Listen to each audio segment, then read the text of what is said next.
الاهلي بيفرط في اهم 3 نقط في الموسم بتعادل مع بيراميدز 2-2 في مباراة شفنا فيها كل حاجة. هنتكلم في احداث المباراة وابرز التفاصيل وهنقيم النهاردة لعيبة الاهلي، ويلا بينا نخش في الحلقة.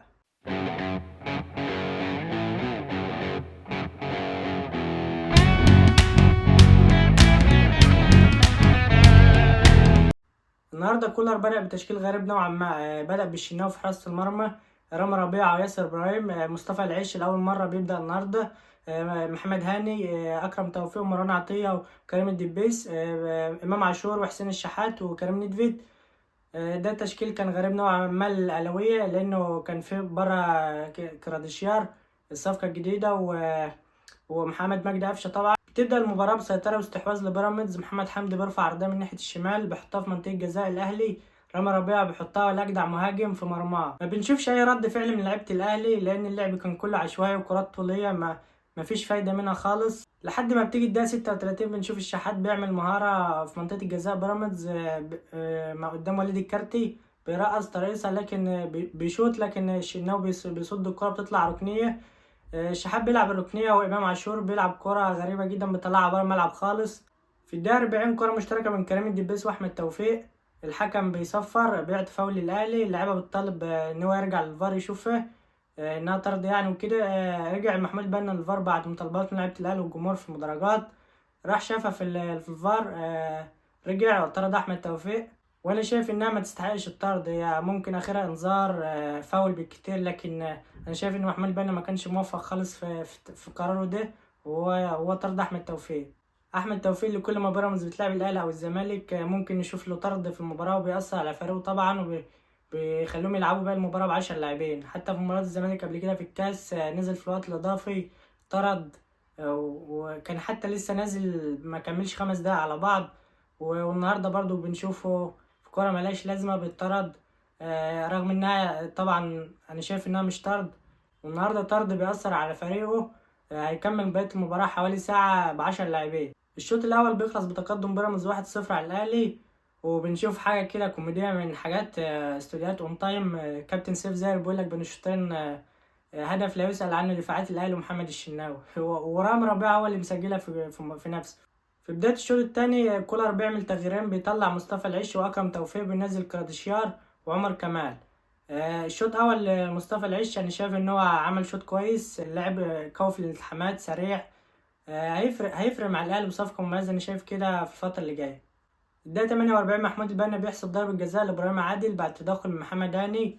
بيرجع للفار بيحسبها، بيخش مصطفى فتحي بيسجل الهدف التاني لبيراميدز، وكده بيراميدز 2 الأهلي 0 وبيراميدز ب10 لاعبين. جمهور الأهلي قاعد يتفرج ومذهول من النتيجة طبعا، وبيراميدز ب10 لاعبين ومستنيين رد من اللعيبة. الدقيقة 52 وبعد دقيقة واحدة من هدف مصطفى فتحي رامي ربيعة بيسجل هدف أول للأهلي برأسية بعد عرضية رائعة من حسين الشحات.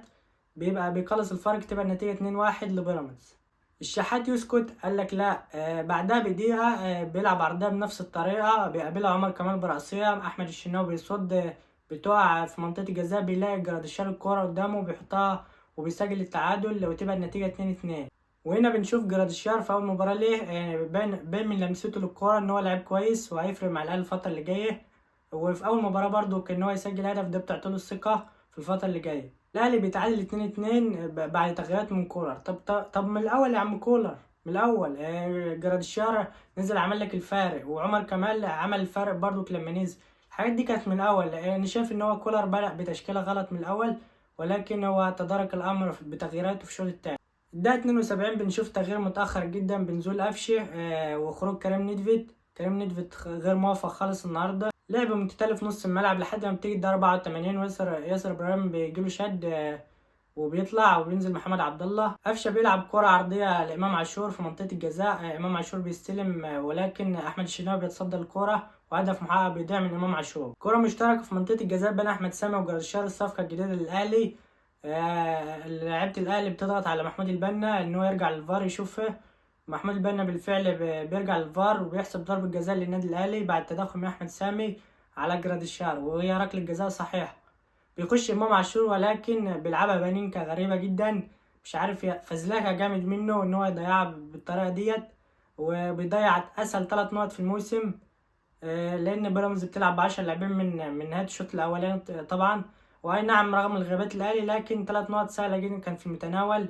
ضيعنا كذا هدف، امام عاشور ضيع له في فرصه في منطقه الجزاء، وضيع النهارده ضربه الجزاء. لكن هما 3 نقط كانوا هيفرقوا معانا جدا. دلوقتي بعد نهايه المباراه بيراميدز في الصداره ب 21 نقطه، الاهلي ب 20 نقطه، بيجي تحتهم سيراميكا. الزمالك 17 نقطه في المركز الرابع، وعندهم مباراه بكره ان شاء الله مع الجونه. لو كسبوا ب20 قد الاهلي، وتبقى المنافسه مشتعله بين 4 فرق على بطوله الدوري. حسين الشحات بيفوز بجائزه رجل المباراه. ونخش على فقره التقييمات. تقييم لعبة الأهلي النهاردة: الشناوي بياخد 4، رامي ربيعة 4، ياسر إبراهيم 5، محمد هاني 5، مصطفى العش 5، مروان عطية هياخد 6 النهاردة، أكرم توفيق ياخد 4. مفيش باص في الشوط اللي لعبه صح، مفيش باص واحد ربنا صح في الشوط اللي لعبه. كريم الدبيس 6. كريم نيدفيد بقى الأسطورة الحية ياخد 1. ماتش بتاريخ مارادونا 2025 ما شاء الله عليه. حسين الشحات النهارده اعلى تقييم ياخد 8، لان هو الوحيد اللي كان بيحاول على المرمى النهارده، وعمل اسيست، وكان مشارك في الهدف التاني برضو، يعني ياخد 8. او خد رجل المباراة يستحق. كولر النهارده ياخد 4 على تغييراته في الشوط التاني بس، لكن هو لو كان بدأ باللعيبة دي من الأول كان ممكن النتيجة تتغير خالص. وبكده يبقى خلصنا فيديو النهارده. عجبتك الحلقة اضغط لايك، اشترك في القناة، فعل زر الجرس عشان يجيلك كل حلقاتنا الجديدة، وسلام.